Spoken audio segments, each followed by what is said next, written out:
बाळताना ठेवूनी आले घरी पेरणी तेव्हा ओ तशी ती पण चालते घरी पाळला तशी ती पण चालते घरी पाळला तशी ती पण चालते घरी पाळला हालते ती पण चालते घरी पाळला हालते। अरे आम्ही त्या आईची पोरं आहे जिनं कू सुजवण्याकरता जगन्नियन त्याला प्रार्थना केली मला बालक झालं पाहिजे। ते बालक झालं पेरणी डोक्यावर तिच्या रानात मालक ती पण हाततोय करू काय माझं तान बाळ आहे हो। नवऱ्याला सांगितलं होतं थोडा उशीर होईल बरं मला यायला बर। पाजिला सकाळी पहिलाच पाना पाजिला सकाळी पहिलाच पाना अरे पाळण्यात गेला झोपी माझा ताना पाळण्यात गेला झोपी माझा ताना लागे मायेचा जिवाळा ओ वाताती धारा एक हातात धान्य असं लवकर शरीर शेतात आहे मन पाळण्यात आहे लागे मायेचा जिवाळा वाताती धारा पण मन मारते घरी पाळणार ताशी ती पण चालते घरी पाळणार ताशी ती पण चालते घरी पाळला हालते ताशी ती पण चालते घरी पाळला हालते। कोण जाणे बाई हा गरिबी संसार। अरे आरवच्या आई वडिलांना जसं वाटतं माझ्या पोरानं भविष्य गाठावं तुमच्या माझ्या प्रत्येकाकरता या सुखी भविष्याकरता या आनंदाकरता जरा वळून बघायला असेल गावकर हेच चित्र आहे आपल्या घरातलं 20 वर्ष अगोदरचं 40 वर्ष अगोदरचं या चित्राच्या पलीकडचं चित्र नाही। मी शेतकऱ्याचा पोरगा आहे माझ्या आईनं रानात केलेली कामं मला माहिती आहे तशी तुमच्या आईनं शेतात जातानाचे कष्ट तिची मेहनत तुम्हाला माहिती आहे। तरी काय चिकाटी असेल काय जिद्द असेल पोरा करता पोरगा जिंकण्याकरता दररोज हारतात त्यांचं नाव आई वडील आहे। कोण जाणे बाई हा गरिबी संसार वाहते या डोई मी देशाचा हा भार राब राबुनी राब राबुन राब राबुनी पिकावित धान्य अरे या पोटाचं अन्न राब राबुनी पिकावित धान्य या पोटाचं अन्न पोटी गाव घालते ताशी ती पण चालते ताशी ती पण चालते घरी पाळला हालते ताशी ती पण चालते घरी पाळला हालते ताशी ती पण चालते घरी पाळला हालते। सुंदर चरण आहे शेवटचं बघा। धनी रोज येती पहाटेच्या पारी लग्न झालं त्यावेळेला नवऱ्याचा स्वभाव वेगळा होता आणि पोरग झालं स्वभावात बदल झाला। भुकेने तापलेला नवरा जेवण मागता बरोबर 5 मिनिटाच्या आत ताट पुढे न्यावं लागायचं पण लेकरू झालं आणि तोच कर्तबगार मालक बायकोला सांगत होता तो झोपला की शेतात आहे काही करू नको मी भूक सहन करू शकतो। बापानं सहन केलेलं आहे लेकराकरता। धनी रोज येती पहाटेच्या पारी अरे घेऊनी शिदोरी मी जाते भर दुपारी धन्या संगतीन धन्या संगतीन धन्या संगतीची कडी निसाकार जोंधळ्याची ती भाकर मिठा सवे चाखते ताशी ती पण चालते ताशी ती पण चालते घरी पाळला हालते ताशी ती पण चालते घरी पाळला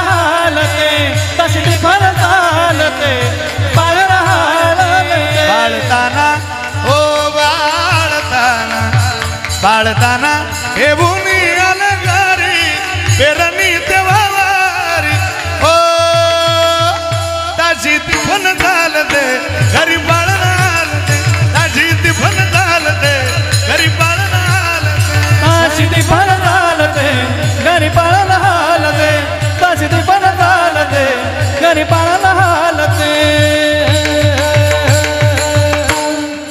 अकल्पायुष्य व्हावे तया कुळा माझी या सकळा हरीच्या दासा कल्पनेची बाधा न हो कोणे काढी ही संत मंडळी सुखी असो तर बीज जास्त वाटतं असा मोकळा करा त्याला कडक करतो अहंकाराचा वारा न लागो राजसा अहंकाराचा वारा न लागो राजसा माझी या विष्णुदासा भाविकासी कल्पनेची बाधा न हो कोणे काळी ही संत मंडळी सुखी असो नामा मने तया सावे कल्याण ज्या मुखी निदान पांडुरंग कल्पनेची बाधा न हो कोणे काळी ही संत मंडळी सुखी असो मुक्ताबाई नामो त्रिभुवन पाव मुक्ताबाई नामो त्रिभुवन पावनी मुक्ताबाई त्रिभुवन पावनी मुक्ताबाई त्रिभुवन पावनी आद्यत्रय जननी देवाची आद्यत्र जननी देवाची मुक्ताबाई त्रिभुवन पावनी मुक्ताबाई त्रिभुवन पाव आदत्रय जननी देवाची आदत्रय जननी देवाची मुक्ताबाई त्रिभुवन पावनी मुक्ताबाई त्रिभुवन पावनी गण गण गणात होते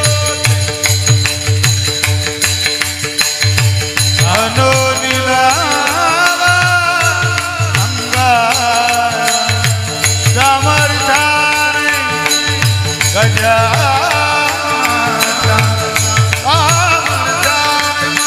गजानना संकट जाई मार्गा गण गण गणात बोले गण गण गणात बोले गण गण गणात बोले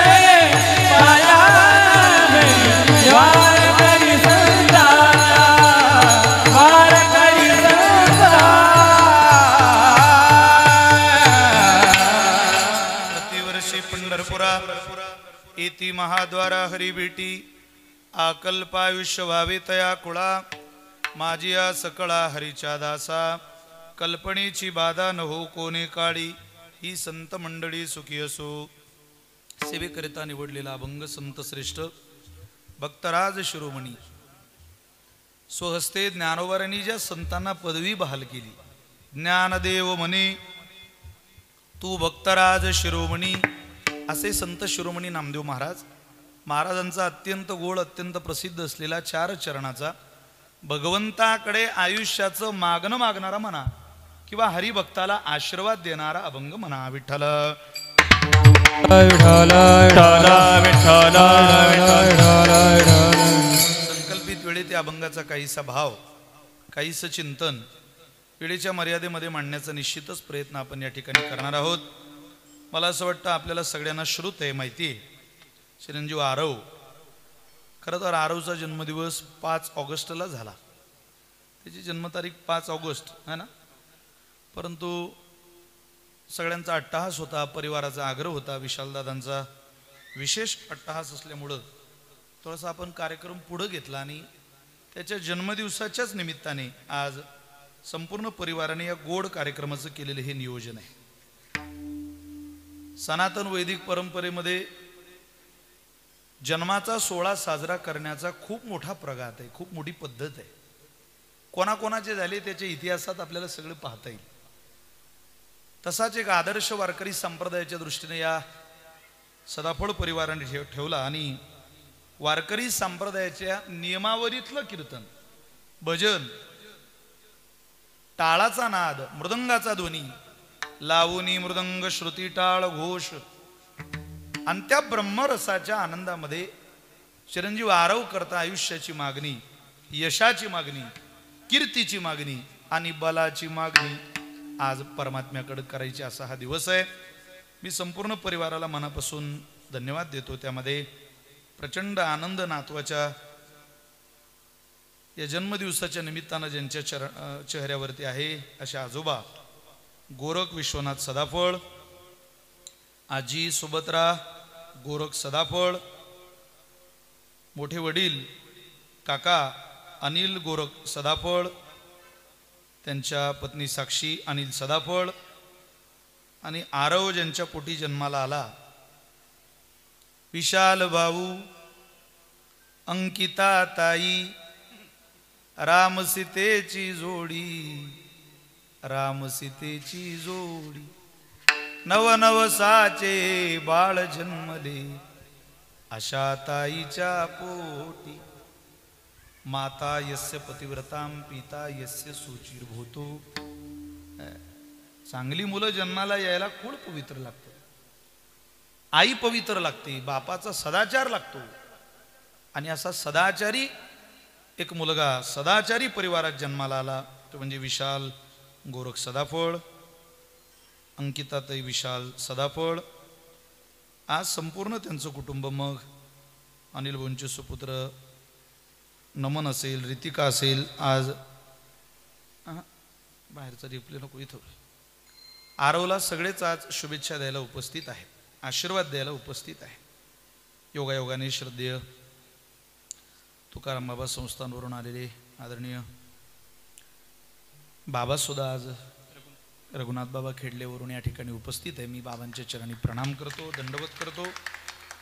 खरं त्या परिवाराची स्थावर मालमत्ता मला असं वाटलं खेडल्यालाच आहे, शेती वगैरे, आणि व्यापाराच्या दृष्टिकोनातून मंडळी इथं विसावली. अंतःकरणपूर्वक सगळ्या उपस्थितांना प्रणाम करतो. भजन साथीला उपस्थित महाराष्ट्रातलं भजन वैभव श्रद्धे हरिभक्त परायण कैलासजी महाराज पवार, आपल्या जिल्ह्यातलं रत्न हरिभक्त परायण, त्या तालुक्यातलंही रत्न आहे की नाही, श्रद्धेय भजन सम्राट शिवरामजी महाराज बोराडे, मृदंग साथीला हरिभक्त परायण श्रद्धेय बंधू दिनेशजी महाराज मोजाड, ज्यांचं महाराष्ट्रात परफेक्ट मृदंगाचं बॅलेन्स, कसा हात असावा पक्का वाजाचा. तरुण वादकांना, नवीन वादकांनी पाहावं त्यांच्या, हे की नाही. आनंद आहे.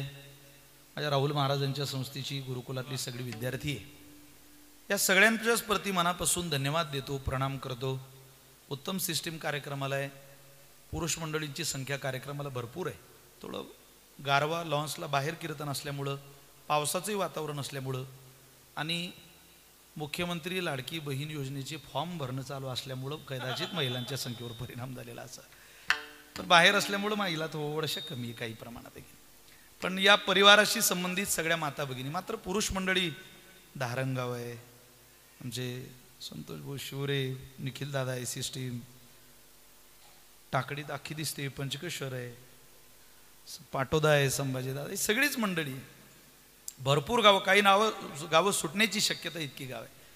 आपल्या सगळ्यांच्याच प्रति मनापासून धन्यवाद देतो, प्रणाम करतो आणि संकल्पित वेळी त्या अभंगाचा काहीसा भाव, काहीसं चिंतन वेळेच्या मर्यादेमध्ये आवरण्याचा प्रयत्न करतो. विठ्ठल विठ्ठल. विठ्ठल विठ्ठल विठ्ठल विठ्ठल विठ्ठल अकल्पायुष्य व्हावे तया कुळा माझी या सकळा हरीच्या दासा कल्पनेची बाधा न हो कोणी काळी ही संत मंडळी सुखी असो. यश गाठायचं असेल तर त्या यशाकरता त्या बलाकरता आणि कीर्ती करता सगळ्यात महत्त्वाचं आयुष्य आहे. मनुष्याला आयुष्य मिळावं, केवळ आयुष्य मिळू नये, ते लक्षणाने विभूषित मिळावं. संतांचे अभंग आयुष्याकरता प्रार्थना करणारी क्वचितच दिसतात, त्यात सगळ्यात प्रसिद्ध अभंग आहे सगळ्यात.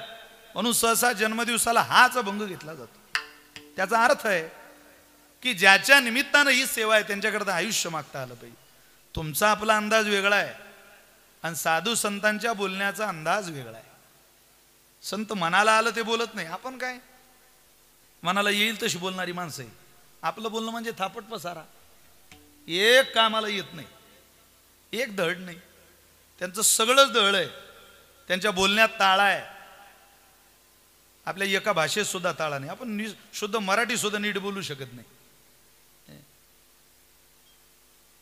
जर इंग्रजी रिवर्स झाली नाही तर मराठीला इंग्रजीची दिवस जातं की काय वेळ आलेली लोकांची. त्या मराठीत लोकांनी इंग्रजी घातली. पहा तुम्ही बरेच वाक्य बोलताना माणसं आणताय पण साध्य होत नाही. ज्ञानाचा, पांडित्याचा, शब्द हे ब्रह्म आहे, त्याचा आणून चालत नाही. समाजाच्या कल्याणाकरता जे बोलले झाली गेलेली वचन आहे, आणून ते होत नाही. आणून मनोरंजन होऊ शकतं, उद्धार जगताचं होत नाही. तुमचं माझं ज्ञान काय उद्धाराला कामाला येणारं ज्ञान आहे हो. आपल्याला येतं तरी काय कळतं आपल्याला? समोरचा काय बोलतो याचं भान नाही. एकानं गेट उघडलं, ऑफिसमध्ये जायला लागला आणि साहेब म्हटले वेट प्लीज. तो म्हटला 52 किलो. अरे बापरे, अरे ते थांब म्हणताय, तुला कळायला पाहिजे ना ते काय बोलतंय. तिची विद्यार्थ्याची परीक्षा घ्यायला आले का रे बाबा तुझं इंग्रजी तयार आहे म्हणे. तो राम उभा, त्याला आवाज दे बरं. तो म्हटला राम कम हिअर. लगेच राम त्याच्याजवळ गेला. चांगलं आहे म्हणे तुझं इंग्रजी. आता बोलावलेल्या रामला इकडून तिकडे पाठव. त्याला बोलवायचं माहिती होतं पण पाठवायचं नाही. त्याला सुचतच नव्हतं बाबा याला पाठव कसं. जिथं राम उभा होता तिथं तो गेला.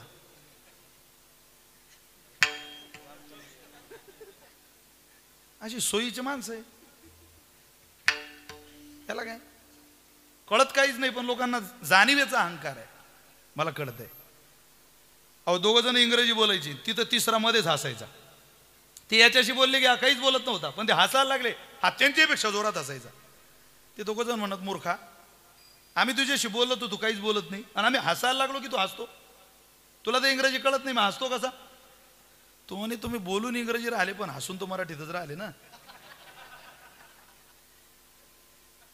ही सोयीनं निर्माण झालेली, तयार केलेली, आपल्या पळवाटीकरता शोधलेली सगळी उत्तर आहे. तुम्ही बऱ्याच लोकांची लँग्वेज पहा, बोलणं पहा. पाणीची वॉटर बॅग, धड मराठी नाही धड इंग्रजी नाही, पाण्याची वॉटर बॅग. का हो तुमचा पाय जरा दुखतोय वाटतं? हो महाराज, अरे कीर्तनाला येता येता गाडी जागाच नव्हती. अख्ख्या प्रवासात मी उभा स्टँडिंग ना आलो. पाव अख्ख्या प्रवासात उभा स्टँडिंग आलो. काय लोकांचं वाक्य रचना आहे. आमच्या त्या माळी साहेबांना काय फोन आला की तुम्ही कुठे येते? म्हणता मी आता पूर्णा ब्रिजच्या पुलाखाली.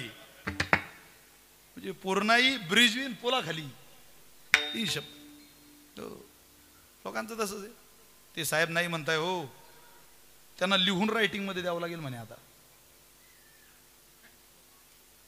ज्यांना कळलं त्यांना मी धन्यवाद देतो. अरे मराठीचा अर्थ तोच आहे, इंग्रजीचा तोच आहे ना. काय तर म्हणे लिहून रायटिंग मध्ये द्यावं लागेल.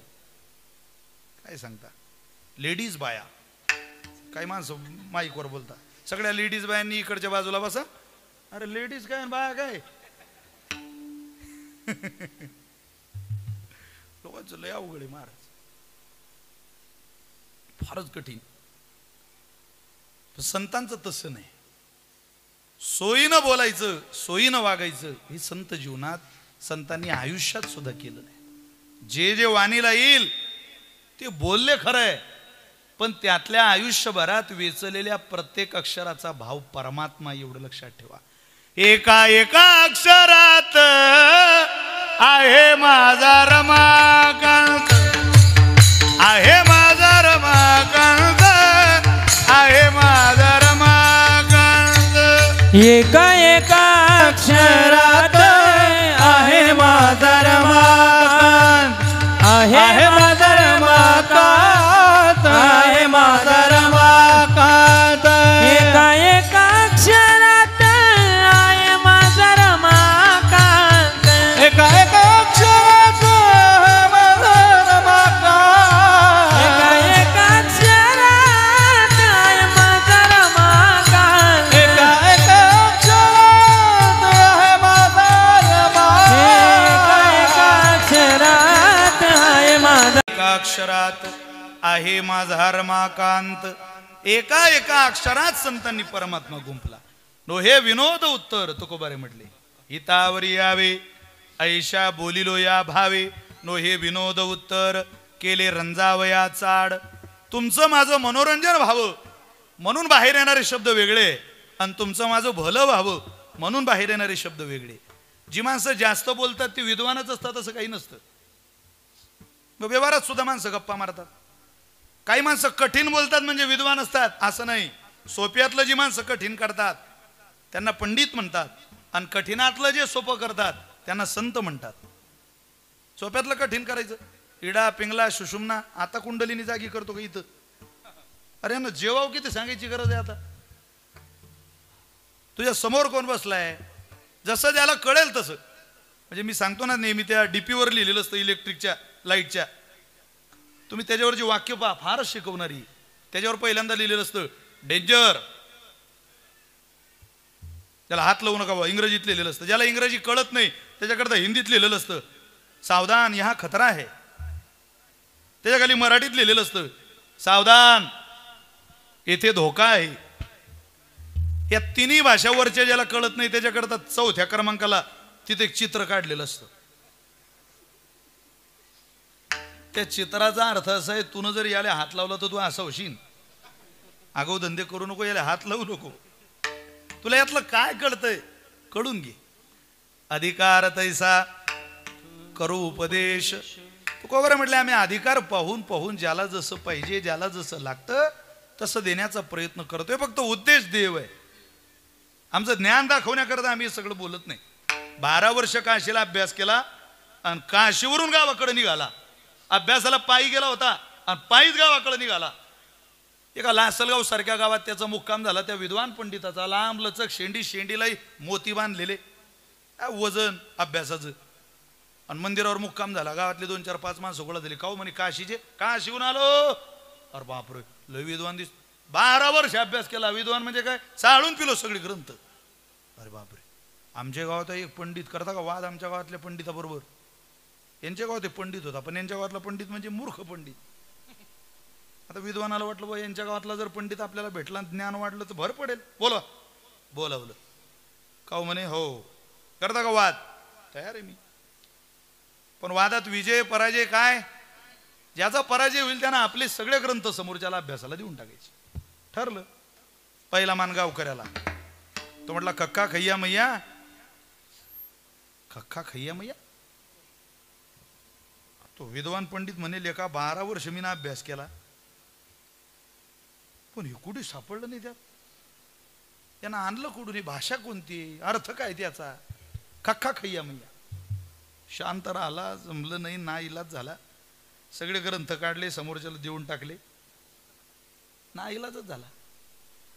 घरी आला तर नाराज होता. त्या विद्वान पंडिताचा लहाना भाऊ तो मूर्खातला पंडित होता.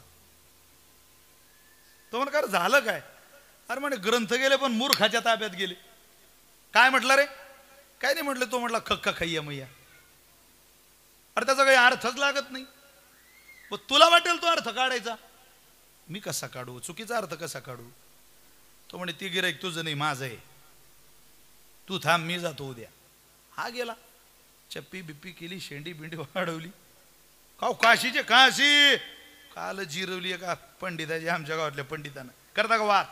गावातली माणसं असतातच ते 2 4 5. ते म्हटले बोलवा. बोलावलं होतं यांना. या बसा. पहिला मान गावकऱ्याला ठरलं. जो हारला त्याने सगळे ग्रंथ समोरच्याला देऊन टाकायचे. त्याला गावातल्याला काही येतच नव्हतं. म्हटलं कक्का कैया मैया. कक्का कैया मैया म्हणता बरोबर यानं इकडून पाढाच चालू केला. जोते जोतैया बोवे बोवैया सिंचे सिंचैया उगे उगैया मढे मढैया पोसे पोसैया कटे कटैया उड़े उड़ैया पके पकैया उसके बाद कक्का खैया मैया. तो म्हणे लय भेटले गड्या पण तो एकदम गीतांजलीच आहे. त्याला सगळे ग्रंथ देऊन टाकले त्याला. हा ते ग्रंथ घेऊन घरी आला. तो विद्वान पंडित म्हणे हे जर आपल्या घरी होतं सगळं तर आपण काशीला कशाला गेलो. काय काम होतं तिकडे जायचं. अरे म्हण तू बोलला काय त्याला. काय नाही म्हटलं. तो म्हटला कक्का खैया मैया. म्हणजे मी त्याचा अर्थ काढला. तू जेवला का. मग तू काय उत्तर दिलं. मी त्याला सांगितलं जेवण काय सहज मिळतं का. जोते जोतैया जमीन नांगरावी लागते. बोवे बोवैया त्यात काही पेरावं लागते. सिंचे सिंचैया मग ते उगू द्यावं लागते. पोसे पोसैया मग ते मोठं होऊ द्यावं लागते. कटे कटैया कणूस काटावं लागतं. उडे उडैया त्यातला आसार उडवावं लागतं. पके पकैया मग ते शिजवावं लागतं. म्हणजे जोते जोतैया बोवे बोवैया सिंचे सिंचैया उगे उगैया पोसे पोसैया मडे मडैया कटे कटैया उसके बाद कक्का खैया मैया. आता यात काय झालं. फक्त शब्दाचाच विस्तार झाला. तू जेवला का या प्रश्नाचं उत्तर एक तर हो दिलं जातं नाहीतर नाही दिलं जातं. पण उत्तर होही दिलं तरी हारतो आणि नाही दिलं तरी हारतो. म्हणून थोडेसे शब्द वाढवायचे आणि प्रकरण वाढवायचं हे पंडिताचं काम आहे. याला पंडित म्हणतात. पण सांगायचं खूप मोठं पण मोजक्या शब्दात. ते कोणालाही जमलं नाही शिवाय संतांच्या. सोपे वर्मा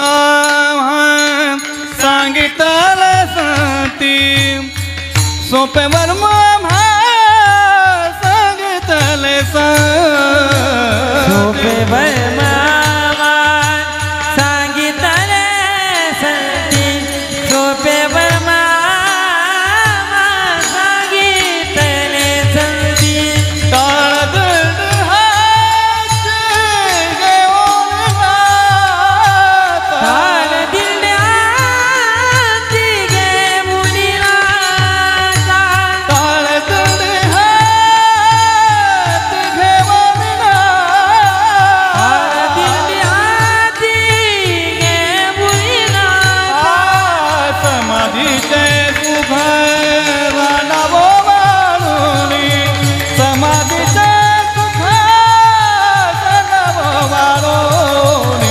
समाधीचे सुखा जाणावो बाळोनी. समाधीचे सुखा जाणावो बाळोनी. समाधीचे सुख सांडावो बाळोनी. समाधीचे सुख सांडावो बाळोनी. समाधीचे सुख सांडावो बाळोनी. समाधीचे सुख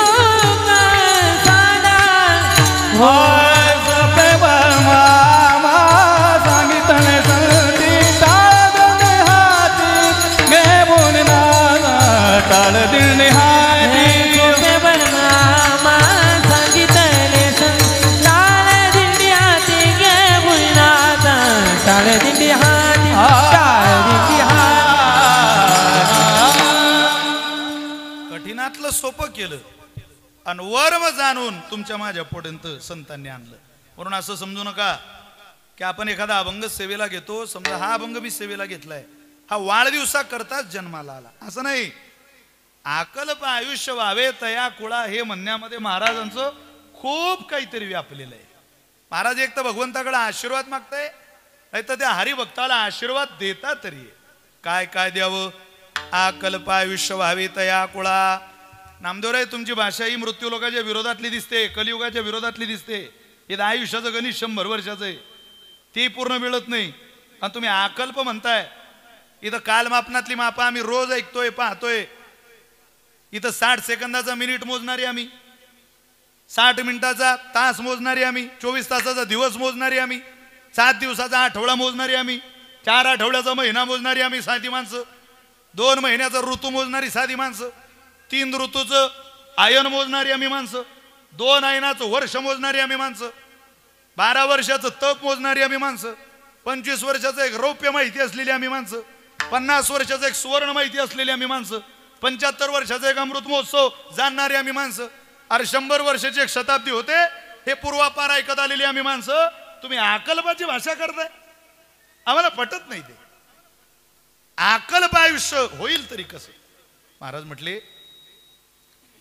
आकल्प आयुष्य सुद्धा मनुष्याला मिळू शकतं त्याच्या 3 गोष्टीच्या आधारावर. 1 त्या ज्ञानाच्या आधारावर, 2 कर्तव्यावर आधारित पसरलेल्या कीर्तीच्या आधारावर, आणि 3 जगावर केलेल्या उपकाराच्या आधारावर. 3 गोष्टीवर मनुष्याला आयुष्य मिळू शकतं. आजही 3ही गोष्टीत मनुष्य शिल्लक आहे. राजे महाराजे शिल्लक आहे. हिंदवी स्वराज्य संस्थापक छत्रपती शिवाजी महाराज आपल्या कार्याच्या आढावानं जगामध्ये आजही आहे. शतको झाली पण छत्रपती शिवाजी महाराजांचं नाव घेतलं की आपसुक मनातून जय बाहेर येतं. का? या राज्यावर केलेले ते उपकार आहे. कर्तव्याचं ओझं आलं. महाराज खेळ खेळायचे आपल्या आईसोबत बालपणा. आपण प्रत्येक जण आईसोबत खेळ खेळलोय, पण आता खेळ मावळले. आता खेळ राहिलेला नाही, आयुष्याचा खेळ केलाय आपण. आता खेळ पबजी, लुडो याच्यापुढे ते मर्यादित मोबाईलवर खेळ आले. आता ते मर्दानी खेळ राहिलेले नाही.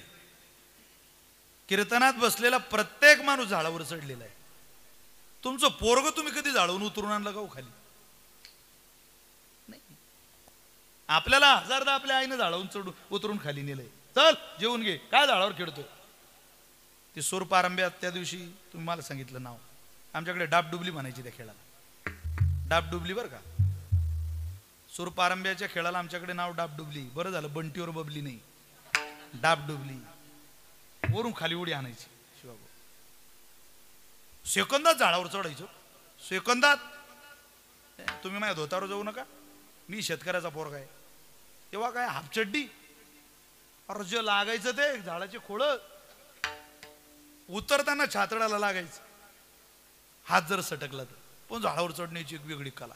चिंचा झाडावर खाऊन चढून मजा, पिकलेले पहाड झाडावर चढून काढण्याची मजा. खेळ खेळायची. डाबडुबली काय, दबाकुटी काय. दबाकुटी म्हणजे ते अनेक कापलांनी तो चेंडू तयार करायचा. आबाधोबी आमच्याकडे दबाकुटी म्हणतात त्याला. ताकद आहे तितक्या ताकदीने मारायचा. तो खालीच बसला पाहिजे मारता बरोबर. काय नियम पक्के महाराज. त्यात चुकून काही मारणारी जबर असायची खेळात. हो, लोक म्हणायचे कोणाच्या हातचा खाऊ, पण त्याच्या नाही. प्रत्येकाच्या हातातलं ते वजन. प्रचंड धाक पण आनंद खूप.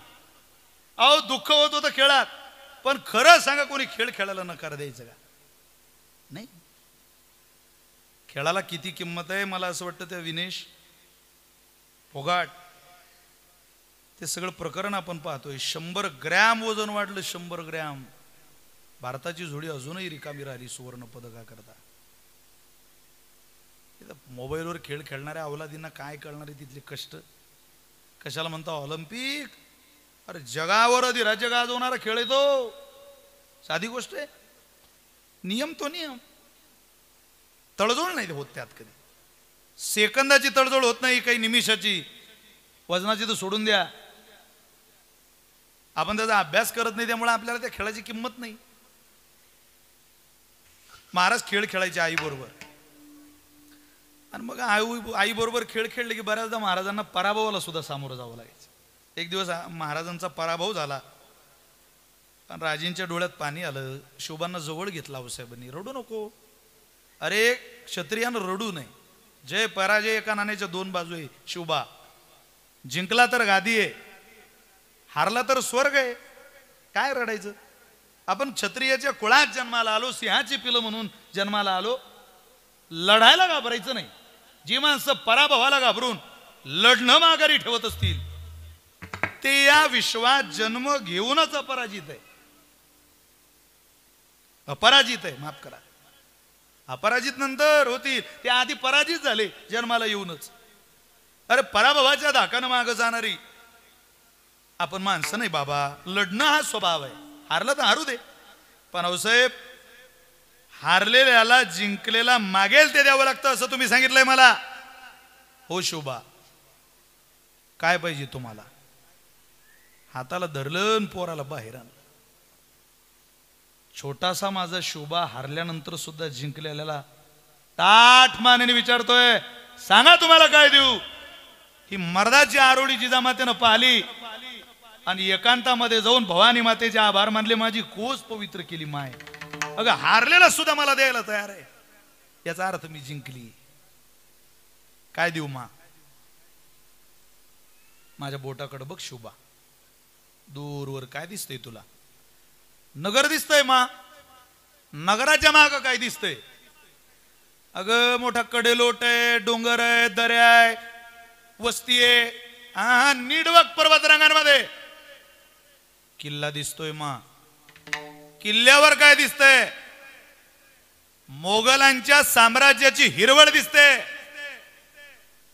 ती जेवढी मोगलांच्या साम्राज्याची हिरवळ आहे ना शोभा, सगळी भगवी करून द्या आम्हाला.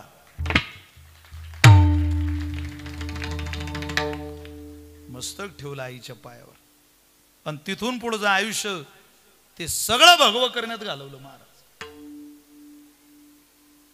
उभं आयुष्य. हे कर्तव्याचं ओझं खांद्यावर असलं की देव पदरात घालतो. काय पदरात घातलं? यश.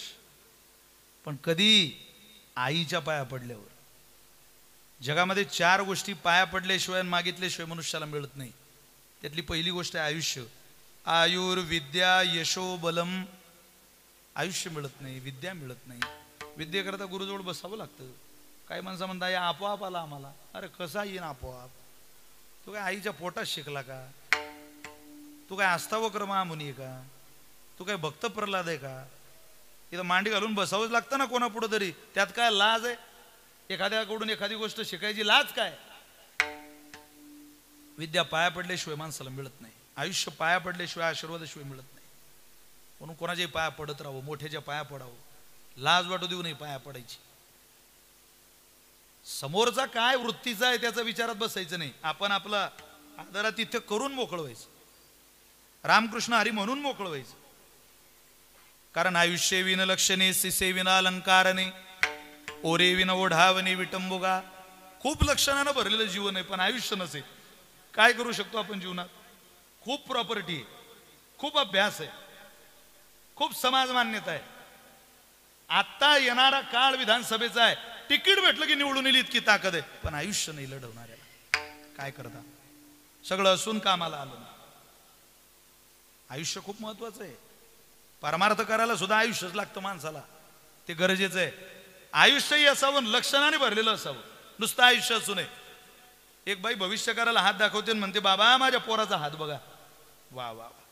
बाई तुझा मुलगा रूपवान आहे ग, कुलवान आहे ग, शिलवान आहे ग, धनवान आहे बाई. ती म्हणते बाबा रूपवान, कुलवान, शिलवान, धनवान राहू द्या, आयुष्य किती आहे त्याला तेवढंच सांगा. त्या महाराजांच्या डोळ्यात पाणी आलं. ते म्हटले हुशार आहे तू. तुझ्या पोराच्या वयाच्या 20व्या वर्षात मृत्यू षडयंत्र नावाचा दोष आहे. हे पोरग 20व्या वर्षी मरू शकते. मी काय करू त्या लक्षणं? त्या आयुष्याला इतकी मोठी लक्षणं सांगताय. 20 वर्ष नको. नुसतं आयुष्य आणि नुसती लक्षणं कामाला येत नाही. सिसे विना अलंकारणे. खूप दागिने अंगावर घातले पण घालणारीला नाक नाही, कामाला येत नाही. ओरे विनोडामनी विटंबुगा. सगळं वराळ आलं पण नवरदेव आला नाही, कामाला येत नाही. लग्नाच्या गावात गेले आणि वराळ गाडीतून खाली उतरते. सगळी माणसं स्वागताला जातात. या या या या रामकृष्ण हरी, रामकृष्ण हरी, रामकृष्ण हरी. पहिली गाडी सगळी रिटायर झालेली माणसं, दुसरी गाडी सगळ्या महिला, नवरदेवच नाही. ते म्हटलं का नवरदेव कुठे आहे? म्हणजे नवरदेव मागच्या गाडीने येतोय. मग तुम्ही काय चिवडा खायला आले का पुढं? कोंडाजीचा, नाशिकचा. पण लग्नात काही कोंडाजीचा चिवडा बिवडा कोणी देत नाही. लग्नातला चिवडा म्हणजे ते हळद लावलेले पोहे, त्या चिवळ्यात भाग्यवानाला शेंगदाणा सापडते. त्या पोराला काही नाही, ते भोवळ आली त्याला. बसू द्या. विठ्ठल विठ्ठल विठ्ठल विठ्ठल विठ्ठल विठ्ठल. पण त्या नवरदेवाची गाडी आली आणि कबीर महाराज त्या लग्नाला होते. महाराजांनी पाहिलं, अरे अळदा पडदा सब छोड़ दे बिन पडदे की बात, आणि दुल्हन को दुल्हा मिले तो फिकी पडी बारात. नवऱ्या मुलीला नवरदेव भेटल्याशिवाय यांची व्यवस्था होणार नाही. आयुष्य विन लक्षणे सिसे विना अलंकारणे ओरे विन ओढावणे विटंबुगा. एक आयुष्य, दोन विद्या, यश. पाया पडून यशाचं उदाहरण मी तुम्हाला सांगितलं. यशो बलम, मनुष्याला बल सुद्धा पाया पडून मिळतं. पण या चारही गोष्टी जर पाया पडण्याने मिळत असतील तर मला असं वाटतं आशीर्वाद घ्यायला अडचण काय.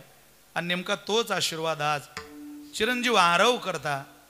संकल्प आयुष्याचा आहे, पण त्या आयुष्यात व्यापलेल्या या चारही गोष्टी नामदेव यांनी भगवंताकडे त्या चिरंजीवा करता, त्या बालका करता भगवंताला मागितल्या. प्रभू, या सदाफळ कुटुंबात जन्माला आलेला हा सदाचारी मुलगा, कष्टानं उभं राहिलेला त्यांचा प्रपंच, शेती व्यापार उद्योग व्यवसाय करून करून अपार कष्टाने मेहनतीने त्या दोघं भावंडांनी आपला प्रपंच फुलवला.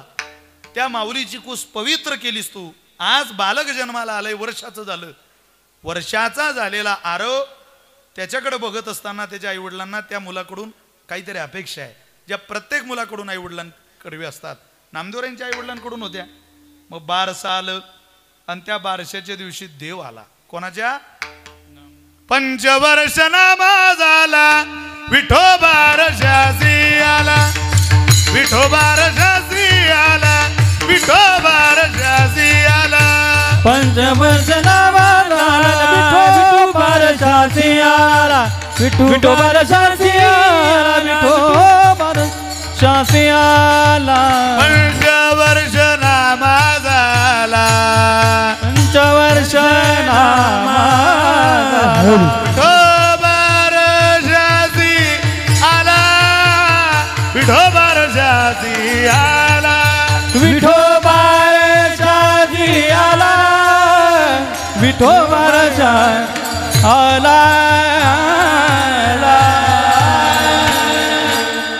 गलूत टोपी घेऊन आला. कोणाला? नामदेवरायांना. चांगली टोपी आणली, एक डोक्यात घालायची. एक लंगोट आणलं नामदेवरायांना देवाने, बरं का, त्याला बायचिळा म्हणतात. सगळं घेऊन आला. आणि तिथं आल्यानंतर नामदेवरायांचं ते छोटंसं रूप भगवंताने पाहिलं. प्रिय दामा शेट्टी, आशीर्वाद दिला नामदेवरायांना. जा, तुझ्या वडिलांच्या सगळ्या इच्छा पूर्ण होती. जे तुझ्या वडिलांनी कर्म केलं त्याच्याही पुढं भक्ती साधने तुझं पाऊल असेल, असा आशीर्वाद दिला. पण त्या आशीर्वादाचा त्रास झाला नामदेवरांच्या आई वडिलांना पुढे. ते म्हटले, शिवण्या टिपण्या नाही तुझे मन, आमोची फजिती केली नाम्या. शिंप्याच्या कुळात जन्माला आलंय पोरग, ना कपडे विकत ना कपडे शिवत, दोन्ही गोष्टी करत नाही. हा काय आशीर्वाद दिला देवानं? आमच्याकडेच आमचं पोरग लक्ष देत नाही. परमात्मा म्हटले, तुम्ही आशीर्वाद असा मागितला होता, मी जे भक्ती साधनेत केले त्याच्याही पुढे माझं पोरग जावं. तुम्ही फक्त नैवेद्य आणून ठेवत होते, तो मला जेवू घालेल. जे मागितलं ते दिलं. देव आहे तो. तसं तुम्ही आज जे मागाल सद्भावनेनं, विशालराव, गोरखबाबा, अनिलराव, हा संपूर्ण परिवार, आरव आमच्या कुटुंबातला एक सदस्य आहे, त्याच्याकरता आम्ही जे तुला मागतोय ना देवा, ते परमार्थिक साधनेच्या दृष्टीनं अनुकूल असावं याकरता